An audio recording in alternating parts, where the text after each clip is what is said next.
This tutorial will show you how to make these different metallic effects on various graphics. This is an action that you apply within Photoshop, and a link will be in the description of this video as to where you can get it.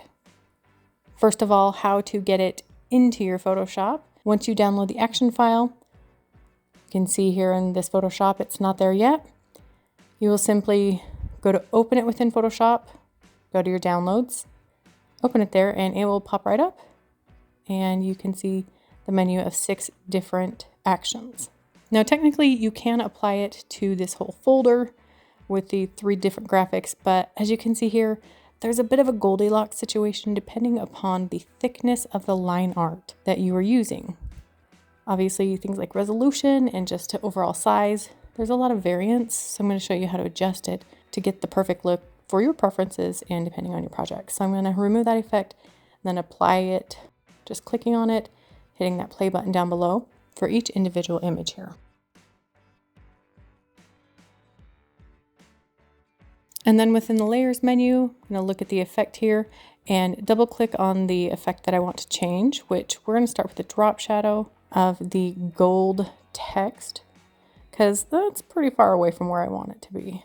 So here I'm going to adjust distance and or size and or spread to whatever I think looks best for my particular project. That's really all I'm going to change for that one. The lotus flower, I think this effect applies perfectly the way I want it. Kind of see it with and without the drop shadow. Could probably adjust it depending on the project, but I like it the way it is. Now let's talk about the rhinoceros. I honestly don't know a whole lot of reasons anyone would want a metallic rhinoceros, but if you did, maybe you're trying to depict a jewelry charm or something. I'm going to change the drop shadow first. When it is a chunk of pixels like that, you will inevitably have to change more than when it is a somewhat finer line. So after changing the drop shadow, I'm going to the bevel and emboss portion of the effect, and you can play with the size and depth. The size is going to make it either look like a mountain or like it has that border around the outside. And then the depth changes kind of the reflection, so it looks like a more deep cut or not.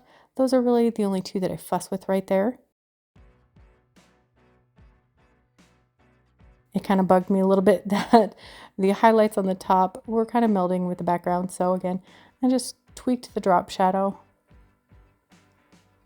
so it separated it more from the background. And then I'm going to the inner shadow. It's kind of muddy right now. Like, it looks beautiful on that lotus, looks pretty good on the letters, but it's not the cleanest there. So here I'm going to mess with the size and the opacity. There's one more thing you might want to change here. I'll show you that in a little bit.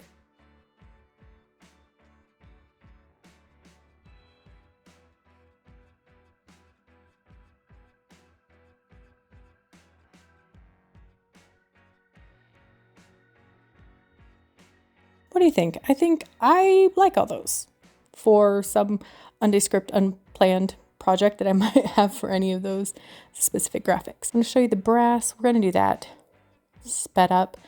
I'm not going to give you exact numbers or percentages because every project is going to vary widely, but this just gives you the tools that you need. There are so many settings that are preset within these actions that you don't have to mess around with. If you're more experienced or you just want to, obviously you can play around with them, but there's really only a handful of functions that I would mess with, like I'm showing you right now.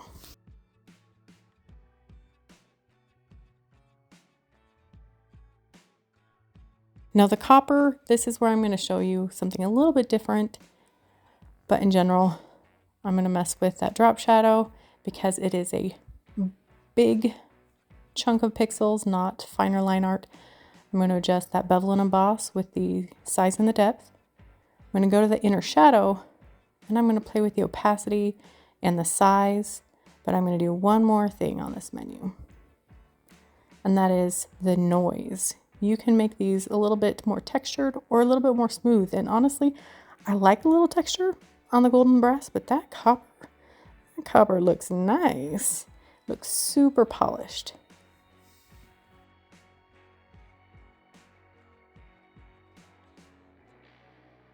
For the silver and gunmetal, I'm going to speed those up. Just kind of the same general process, not anything super special about those.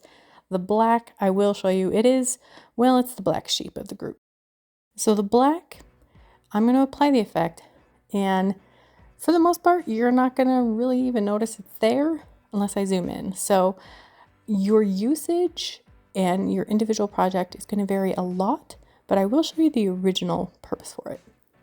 Obviously, the bigger object, like the rhinoceros, I can't say that now that I'm doing this voiceover. You can see it more drastically.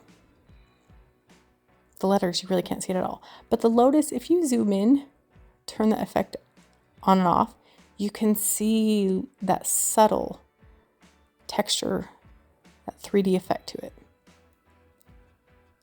Another rhinoceros. For the love, I know how to speak. The zoo animal, aka African animal, that I'm so professional right now. Sorry, guys. That we're going to say this is an obsidian charm, right? Yes. That's the reason you would need a black, metallic-ish animal of this sort. Which, I mean, I think it looks pretty good. It is very subtle. But I'm going to show you right now what this specifically was designed for. You can see that texture, that 3D effect.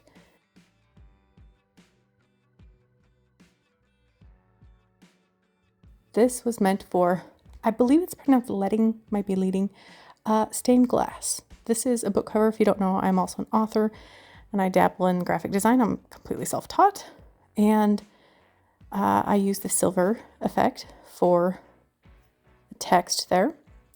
This is for one of my fairy tale romance standalone books. I'm kind of playing with the stained glass effect for an alternate cover.